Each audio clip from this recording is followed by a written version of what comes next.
Hello and welcome to Wasted Youth. My name is Gar, and for as long as I can remember, I've been a collector.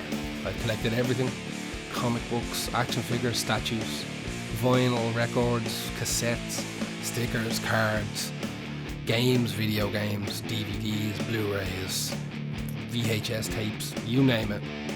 I probably got some somewhere. I probably slowed down a little bit as I got older, but the urge is still there. So what have I got? Let's have a look.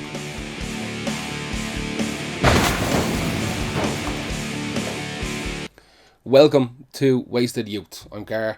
Today we're going to be looking at wrestling figures. I probably have more wrestling figures than any other type of figures. I was crazy about wrestling for a long time. I still watch it a little bit, but nowhere near like what I used to. I got 4 completely different action figures. I have tons that are still in the box. We'll get to them at some stage, but I wanted to do a couple of loose ones for you today. First thing we're going to start off with some old Hasbros. But we're going to do one old Hasbro anyway to begin with. So this is the Big Boss Man. This is from 1990. It's a Series 1, I believe.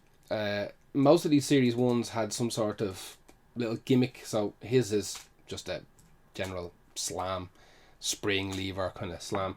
Some of them you could move. Let's see. I don't know about that now. Some of them you could move this one up here, this one here, and get the slam from a different angle. I'm sure you can still, but these are kind of old. I mean, this is a 30-year-old action figure right now. I think I might have most of the Series 1 and maybe half of the Series 3 guys. I'll work those in. I have none of those boxed. They're kind of rare to come by boxed. They're difficult. It's a kid's toy, you know. They're all kids' toys, but that one's super kiddie. So they were played with. They were played with an awful lot. We're going to move on to the next one. Who are we going to do next? Okay, we'll take the Big Boss Man. Let's put the Big Boss Man somewhere. Let's put him behind us where he can watch out for us. Next one is kind of a cool one. And this one here is Booker T. Now, you might be thinking, oh, it's just Booker T, whatever. But this is real cool. This is what I thought the kind of future of action figures, especially wrestling action figures, was going to be. This is called the Unlimited series from 2003. And he's like a rubber or a silicone. Like his head is plastic, his legs are plastic, his hands are plastic. But the rest of him, there's obviously like an exoskeleton in here. You can hear it clicking. So you can position him in any way you want.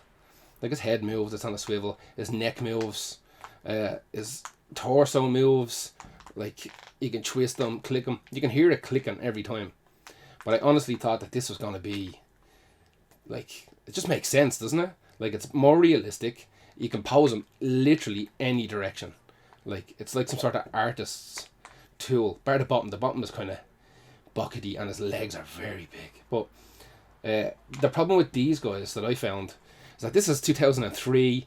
Like I said, Jakks Pacific, the Unlimited series, is that they start kind of falling apart. So you start getting this kind of wear, and it starts lifting. They had little tiny holes, obviously, which is where the exoskeleton went in, or maybe to let water drain out or something. But the actual latex or silicone or rubber, whatever it is, it's just disintegrating over time, slowly but surely. You can see a lot of it here on his shoulder. Looks like chocolate ice cream. Like it's just, like you can see, that's kind of where it was, and now just over time, it's not like this is being played with a lot. Like now, one of the things for me when it comes to wrestling figures is that they have to be pretty close to what the actual wrestler looks like. That's, people spend an awful lot of time modeling these. I think WWE might have been one of the first companies to use proper 3D modelers. So I want to show you what Booker T. This is what Booker T actually looks like. This is Booker T, and like, let's be honest, it's pretty good. He's even got the same. He's got the same bottoms on. Yeah, it's pretty good. It's pretty close. Let's see if we can get. He's got the hand, so we can do that 5 times malarkey that he does, where he looks at his hand. let's do that again. There we go. You can't even tell the difference. This Big Boss Man, again, like pretty good. Let's move on, because we want to keep these things taken away. Right, who was next on our list? Next on our list Let's sit him down. I doubt he'll even stand, let's be honest. He's a bit, he's a bit broken, this guy, a little bit. So this is Vampiro. The reason I picked Vampiro is one of my favourite wrestlers of all time. Now, there's a reason he's one of my favourite wrestlers of all time. I'll get to that now in a second. This guy here, Vampiro, this is from 2001. This is Toy Biz, the WCW range called the TNT series. And this is 2001. And if I remember correctly, the TNT series was kind of a stripped back version of the action figures. A lot of WCW, the dolls and the action figures came with so much stuff. Like, I'm going to do an entire special on the weirdest stuff that came with WCW wrestlers. So this guy, I think he done like a... Did he do like a karate kick or something like that? Because like Vampiro in like wrestling was supposed to be... How do you do it? Yeah, there we go. It's supposed to be like a wrestling kind of martial arts expert or something. So there's a little spring. That's not great. Kind of got his fake dreadlocks going on here. The detail in him, in terms of action figures, is really good. I think WCW action figures might be slightly better designed in terms of action figures than the WWF ones and the WWE ones. I'm going to show you what Vampiro actually looks like. That's Vampiro. I mean, let's be honest. It's pretty close. It's pretty close. They match a lot of the tattoos. Now, one of the main reasons that I like Vampiro is because of this.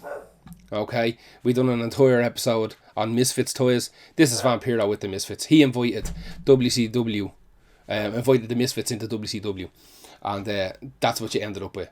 You ended up with the Misfits. The Misfits were coming on stage and helping out Vampiro. Like I said, these were stripped back guys. So he came with like a little T-shirt. He came with a T-shirt and he came with an iron-on tattoo or I think it was just one of those things you got wet and you stuck it onto your arm or whatever it was. And the real stripped back, nothing to him. We're going to move on to the last one, which is insane. I'm trying to see if I can get this dude to stand up here. Okay, look at this. Okay, so this is, wrestling fans will recognise this as Sandman. This is a WCW Sandman. When he went to WCW, they renamed him Hack for some reason. And I don't know why I'm sure there was something going on. This is from the year 2000. This is a Toy Biz toy as well from the Power Slam series. What does he do? He if you move his arm, he slams and whatever, throws that. There's a lot of movement on this guy. He's got shoulders, he's got elbows, he's got wrists. His Singapore cane is bent a little bit over time. I could fix that with a hairdryer. Little hack for you, hairdryer or hot water. Has the barbed wire. Wrists, as I said, move. His stance is a bit weird. Like, it's very wide. I don't know whether it's meant to be that wide or has he just... Because as I said in one of the other episodes, they tend to just do their own thing when they're left in a box for a while. You can unhook his barbed wire at the back, take it all the way off, wrap around other things. I think his gimmick in WCW was that he came out wrapped in barbed wire. Let's have a picture of him here. Yeah, so this is him in ECW. Pretty close, let's be honest. Let's have a look. Not far off it. It's kind of a generic blonde-headed dude's face, isn't it? This is him as Hack. Yeah, he came out wrapped in barbed wire on WCW Nitro. He comes wrapped in barbed wire. As I was saying, one of the big things about WCW action figures was that they came with insane accessories. The boxes were pretty big for action figures. Hack, or Sandman, came with this. Alright, let's just plonk him over here. This is meant to be like a drinks cart. Okay, so you can see here, drinks cart, blah, blah, blah, blah, drinks cart. Now, in here, okay, it's where the drinks go. Now, the idea behind this was that if this gets hit, this flips open, and you have these little missiles that shoot out, okay? Now, there's one missile in there. They're cans of beer, or cans of soda, and they shoot out. You can see one in there.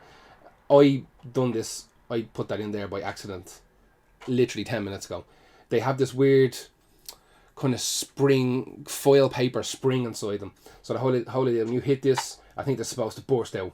I don't know how or why, but they just do. They also have, you press this, and the wheels fly off. I'm trying to pick an angle here where we won't lose it. I'll try and catch it on this side. Yeah, okay. So you get it. So the whole thing explodes. So you put the wheels back on, and they click back in. Reset this, and it's ready to go. And like I said, for some reason, he came with this. Now I think what they show on the packaging, when you're meant to hit it with, you fix this up and you whack that. I don't know how you do it. When it goes the other way, doesn't it? Yeah, you may forget about that. You're meant to hit that with the cane. This bursts open, cans go everywhere. Give it a kick, bam! The wheels come off it. It's mayhem in the ring. Which are cart. That's it for this week. Like I said, Booker T, rubbery Booker T, really cool. Vampiro, one of my favourite wrestlers. Hack, Sandman, if you like him. I think I might have the Sandman ECW action figure in a box, maybe. Good night from the cart, and Big Boss Man sitting over there in the corner. Thank you very much. Back again in a couple of days.